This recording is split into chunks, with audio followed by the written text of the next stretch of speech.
Јас како представник на еден од иницијаторите, обзнанувам дека ова е срамен ден за владењето на правото во Република Македонија. Денес е погреба на правната држава преку политичка, а не правна одлука на судиите.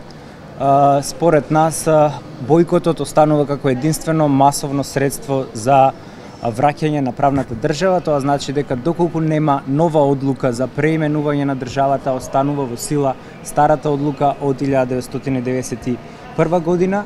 И вие како особено апелирам на истражувачките новинари да го испитате можното сценарио кое што еден од уставните судии го индицираше, го кажа на самата седница, а тоа е дека уставни судии кои гласаат да не се поведе постапка претходно биле повикувани на разговори.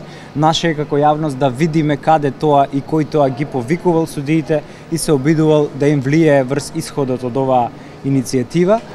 Според нас остануваме на ставот за бојкот како последно демократско средство за самоодбрана на граѓаните и на народот за зачувување на правото на самоопределување и на неговото уставно име кое е Република Македонија.